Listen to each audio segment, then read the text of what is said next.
Alright, so in this video I'd like to add to what we've learned before and introduce something new called HDR Toning, which is a cool adjustment that you can use to add some drama to your photographs. So it isn't true HDR, but it is sort of a toning effect that we can use that will blend with soft light.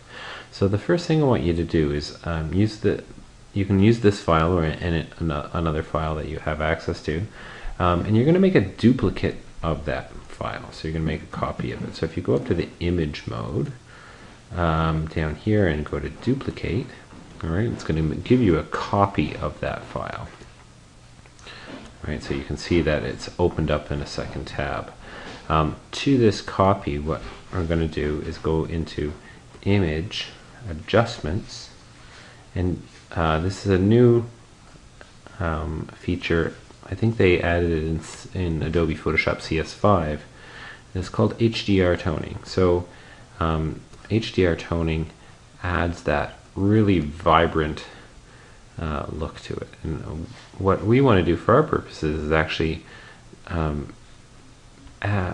work with this HDR Toning, but on a desaturated level. So I'm going to bring the saturation level right out, just like that. So we're working with just a sort of the grayscale image, and I'm going to crank up the level detail a little bit, and the gamma, and bring the strength up as well. Bring the exposure up a little bit, so you get this sort of like wild, bright looking HDR look on a desaturated copy of that. So you can kind of play with these dials here, especially the level of detail. You can see you can crank up the level of detail and you get this totally wild, almost overexposed kind of detail. I think that's a little too much for my purposes, but just like that. And then I'm going to hit OK, and then I'm going to take this and I'm going to copy the whole thing back into the original file. So there's a couple ways to do this. The way I'll do it is, if you hold Control A down, you'll notice that you select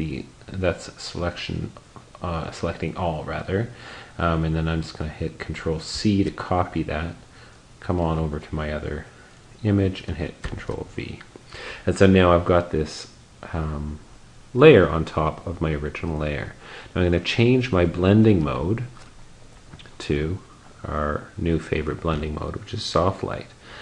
And there you go. So just adding that HDR toning layer and blending it with soft light, here's your before and here's your after. All right, so so you can see that you've got that sort of a different feel to the image.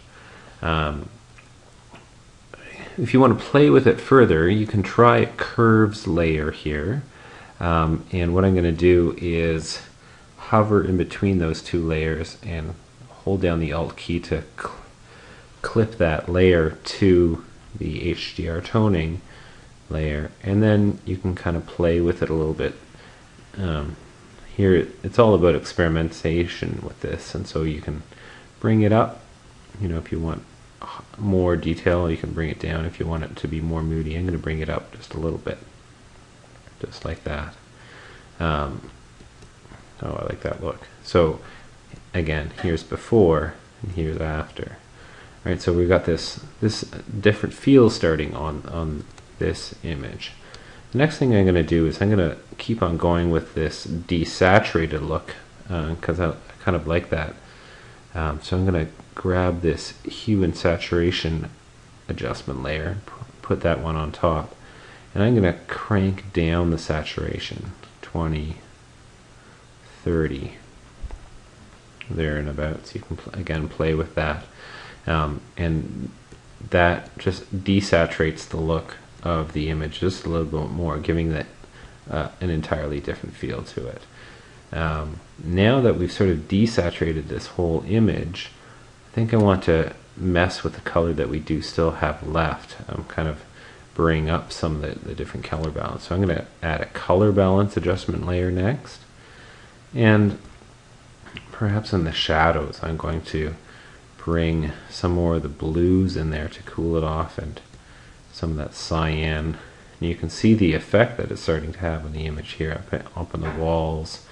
It's really bringing out that sort of turquoise walls, which picks up all the waves and things, images on the walls, which is kind of a cool effect. And I'm going to maybe come over to the highlights here.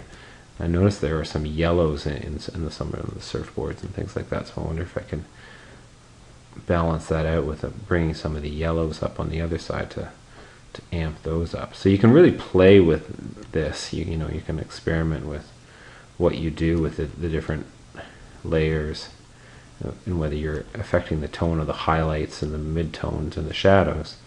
I really like that.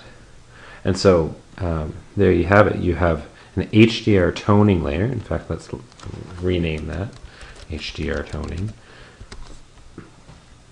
Amped it up just a little bit with the curves layer, desaturated the look with a hue and saturation adjustment layer, and then finally ended off with playing with the color balance. It's all about experimentation here. Depending on the image that you're working with, you're going to kind of tweak these scales in different orders, but give that a shot. Try the HDR toning and playing with it and see if you come up with something that you like. So here I can pull all this stuff away. Here was our original image, and with our HDR toning. Right, give that a shot.